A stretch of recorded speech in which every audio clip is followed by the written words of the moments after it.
This overview will look at Darwin's Voyage of the Beagle and Boorstin's paths to evolution in writing about Darwin's influences. So he studied in Cambridge under preeminent Western botanists. He was very much steeped in Western scientific thought at the time.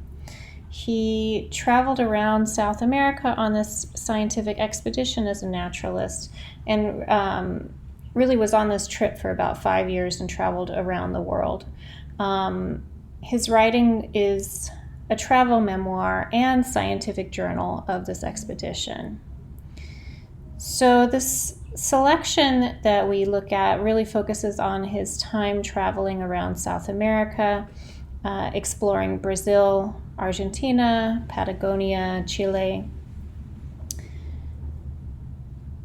While through this experience and the influence of his mentor Lyell, Darwin came to develop his theory of evolution later, kind of processing what he had written and observed. Yet also, in his writings of the people he encountered, we can see how pervasive othering was in his thinking through the ways that he wrote about humans.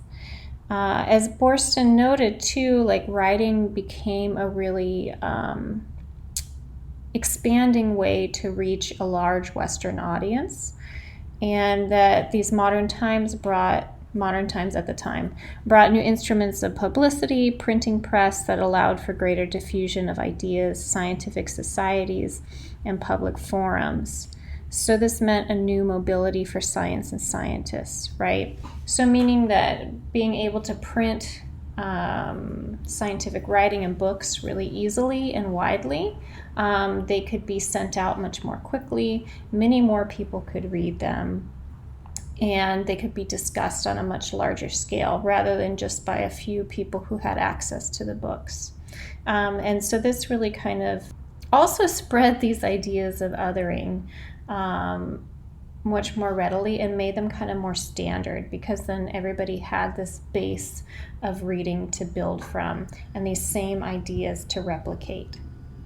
So in reading Darwin's writing, I really want you to think about who his intended audience was in writing. So how did that impact what he shared, and who he meant to be his readership? And who did he mean when he wrote about you, right? The you that he refers to helps us illustrate who he saw as the self, right? The West being the self and educated researchers. He was kind of writing to a similar audience to himself. And then also it helps us identify who he saw as the other, which were the people of South America and the New World. His writings spread across Europe, but clearly did not spread to the global South and the people and the locations he wrote about, right? So the people he wrote about didn't get a chance to really read what he thought about them. This was just kind of him reflecting back to the West and saying, see, this is why we're so much more disciplined and educated, and all of these things, kind of wanting to reassure the West that it is superior.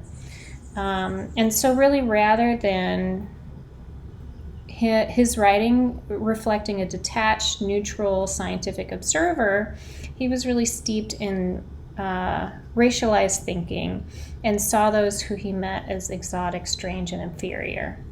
So we'll talk more in class, but some areas to note in his writing where he wrote about the gauchos, right? That they seem quite ready to cut your throat, right? So this is a reflection of othering, in which seeing the other as a threat, a threat to the safety of the West or the Westerner, something to be feared. On 357, he noted that the customs he wrote about were ludicrously strange and disgusting, right? So in using these words, he's basically placing these very low on a hierarchy and kind of saying that they're to be viewed down upon, that they're disgusting, right? And then he also questioned people's ability to govern, And he said, well, tyranny is better adapted to these countries than republicanism, right? So he's like, they can't even handle more like quote unquote sophisticated forms of governing, and so all they can understand is brute tyranny. And on page 360, he compares human savages to wild versus tame animals, right? So here he's equating people with animals. So I mean, very clear connection to othering and exoticizing. Through the influence of systematization of studying plants and animals, he also kind of sought a similar systemization of humans. One that removes them from their environment, kind of organizes them in a hierarchy from lowest individuals all the way up to highest, most refined individuals. So wanting them to sit on this hierarchy and to be categorized, which is a very Western idea. This was a widespread trend at the time, and one which bent science to fit in with what people believed, right?